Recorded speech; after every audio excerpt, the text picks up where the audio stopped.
네, 유한타증권의 이경민 과장 전화로 연결하겠습니다. 안녕하십니까? 네, 안녕하세요. 네, 한 주를 시작하는 우리 증시 오늘 상황 어떻습니까? 예, 오늘 우리 시장은 코스피와 코스닥이 엇갈리는 모습이었습니다.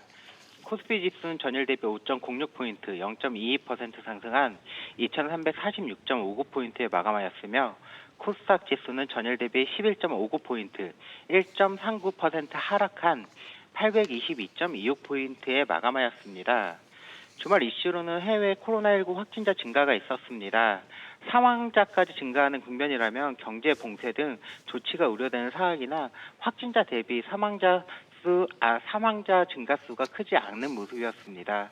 화이자 백신이 다음 달 긴급 승인될 수 있다는 보도가 코로나19 우려를 다소 안정화시키는 그런 모습이었습니다. 부양책 관련돼서는 트럼프 미 대통령의 부양규모 확대 발언도 있었으며 펠로시 의장의 경우 대선 전 부양책을 실시하려면 48시간 이내 합의가 필요한다라고 이야기하면서 부양책에 대한 기대감을 좀 높였습니다. 주간 수급으로 보면 개인이 지난주에 9,600억 매수하고 외국인이 1,300억 매수한 가운데 기관이 7,900억 매도를 대응했습니다. 외국인은 오늘 전기전자, 금융, 유통업에 강하게 순매수를 보였으며 매도로 대응했던 기관도 금융과 전기전자, 유통업종에 좀 매수로 대응하면서 하루 마감하였습니다. 우리 시장은 지난주 하락에 따른 반발 매수세로 상승 출발하여 외국인과 기관의 금융업종, 유통업종 순매수를 지속하면서 코스피 지수는 좀 상승 마감하였습니다. 다만 중국의 성장률 지표인 3분기 GDP가 4.9%로 예측치인 5.2%를 하회하면서 시장의 상승폭을 다소 막는 흐름이었습니다. 네, 오늘 눈에 띄는 업종이나 종목은 어떤 게 있었을까요? 예, 우선 소비 관련주를 좀 볼 수가 있는데요. 최근 사회적 거리두기 1단계로 완화된 가운데 오는 22일부터 정부가 코로나19 재확산으로 침체된 소비를 진작시키기 위해 중단되었던 소비 할인 쿠폰을 할인 쿠폰 배포를 재개할 예정이라고 합니다.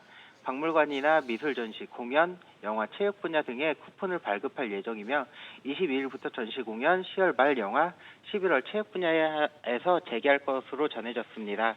아울러 좀 추이가 좀 빨리 찾아오면서 의류 중심으로 소비 회복에 대한 기대가 높아지고 있습니다. 이런 소식에 현대백화점, 롯데쇼핑, BGF 리테일, GS 리테일 등 소비 관련주가 강세를 보였습니다.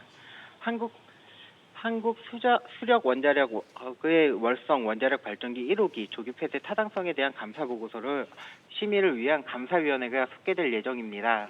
감사위원회가 감사 보고서에 대한 최종 의결을 한다면 국회 보고 등 준비를 거쳐 이르면 20일 감사 결과가 공개될 것으로 알려졌습니다. 이 같은 소식에 S&W 우진, 두산중공업, 오르비텍 등 일부 원자력 발전소 해체 테마가 강세를 보였습니다. 네, 이번 주에 챙겨야 할 일정들, 이에 따른 투자 전략까지 짚어주실까요?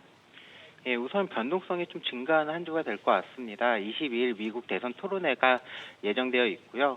미 FDA의 외부 백신 자문 회의도 같은 날 예정되어 있습니다.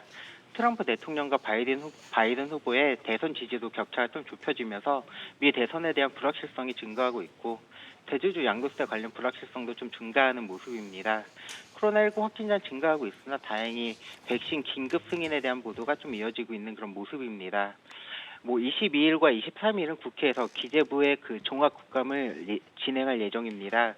종합국감에서 홍남기 경제부총리가 양도세 관련 발언을 할 것으로 예견되는데 아마도 3억이 좀 확정될 분위기로 보여지고 있습니다. 이러한 이슈가 오늘 코스닥과 개별주의 매수세를 좀 잃게 만든 것이 아닐까라고 생각하고 있습니다.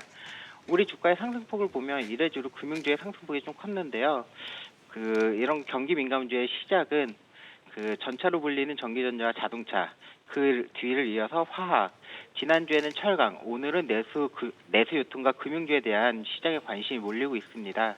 바닥권에 있는 경기 민감 가치주와 자산 가치가 저평가되어 있는 종목에 매기가 쏠리는 모습으로 시장의 분위기와 흐름이 좀 바뀌는 모습입니다.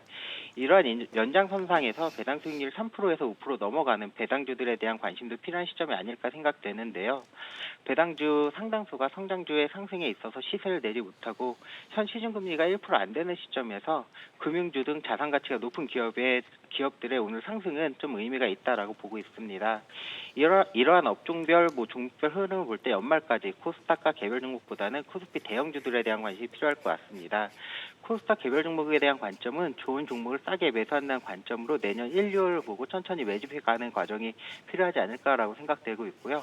이런 시점에서 앞서 말씀드렸듯이 코스닥 개별 종목보다는 경기 민감 가치주, 즉 코스피 대표주 또는 배당주 위주의 접근이 용이할 것으로 보입니다. 포트 구성에서는 무언가를 더하시는 것보다는 보유 종목에서 뺄 것에 대한 고민이 필요한 시기로 보여지고 있습니다. 네, 말씀 고맙습니다. 유한태증권 이경민 과장 연결해서 마감 시황 살펴봤습니다.